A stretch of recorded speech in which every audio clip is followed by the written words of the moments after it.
안녕하십니까. 2024년 1월 28일 일요일입니다. 코페스 동반자 채널에서 오늘은 루마니아 K9 자주포 도입 발표, 영국 45용 구축함 성능 개량 발표, 미국 스팅어 미사일 성능 개량 발표, 이런 주제로 말씀을 드리기로 하겠습니다. 먼저 본 채널에서 며칠 전에 루마니아가 한국산 자주포를 도입하는 것을 잠정적으로 결정했다, 이런 말씀을 영상으로 전해드렸는데, 그로부터 며칠 지나지 않아서 정식으로 루마니아 정부가 한국산 K9 자주포를 도입한다, 이렇게 발표를 했습니다. 이제 확정된 겁니다. 루마니아가 한국산 자주포를 도입하는 것이 왜 중요하냐? 바로 터키의 꿈이 날아가는 겁니다. 루마니아가 터키에게 딱 제시한 사항이, 너네 납기일 지킬 수 있어? 지정한 날짜로부터 하루에 0.1%씩 매일 물어낼 수 있어? 납품 못하면? 이렇게 다그쳐가지고 내쫓은 겁니다. 납기일 부분에서는 독일도 장담을 못합니다. 이로써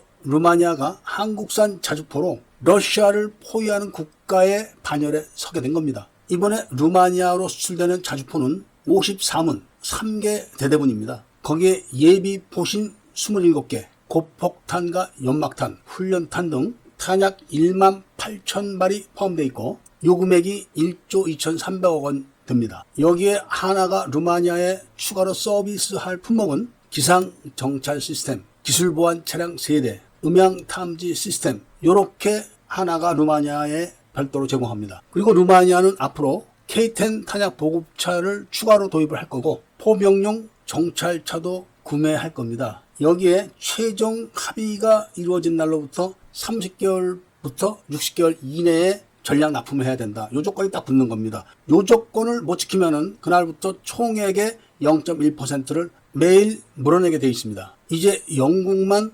K9A2를 도입하게 되면은 유럽 나토의 주요 국가들은 전부 다 K9 자주포로 무장이 되는 겁니다. 그리고 풍산도 포탄 생산량을 늘리는 계획을 지금 잡고 있고, 루마니아 현지에서 화약과 포탄을 생산하는 것에 대한 논의를 지금 하고 있다고 합니다. 이번 협상을 통해서 풍산에서 새로 개발한 사거리 50km 이상의 포탄도 불티날 것으로 예상되고 있다는 말씀을 전해드리고, 그 다음에는 영국의 45형 방공 구축함이 성능 개량을 하기 위해서 5억 800만 달러를 투입했다고 합니다. 영국의 45형 구축함은 특별한 의미가 있는 함정입니다. 영국이 아르헨티나와 포클랜드 전쟁을 할 때 아르헨티나가 프랑스의 엑소세 미사일을 보유해가지고 그걸 사용해가지고 영국 구축함을 2척이나 대파를 시켰습니다. 그때 영국이 보유하고 있던 구축함들은 프랑스의 엑조세 미사일을 방어하지 못했습니다. 왜냐하면 그 당시에 영국 함정들은 프랑스의 엑조세 미사일이 수면을 스치듯이 낮게 날아오는 미사일을 탐지할 수 있는 능력이 없었던 겁니다. 그래서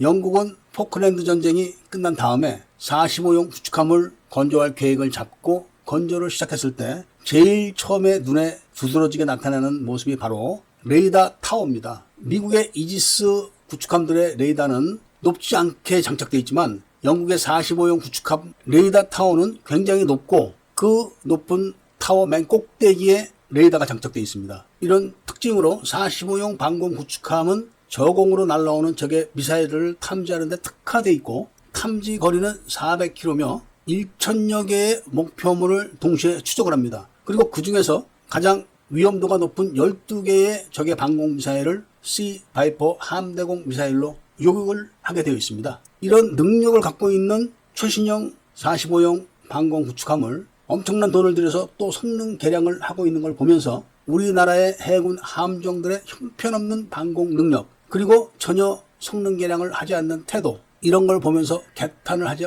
않을 수 없는 겁니다. 그 다음엔 미국이 용도 기한이 다 지나서 폐기 처분해야 되는 1900발의 스팅어 미사일을 사용할 수 있도록 보건 조치를 했고, 거기에다가 추가로 최신 성능을 낼 수 있는 성능 개량을 했다고 합니다. 추가로 성능이 개량된 부분은 구체적으로 발표하지 않았지만 10년 정도의 수명이 더 연장됐다고 합니다.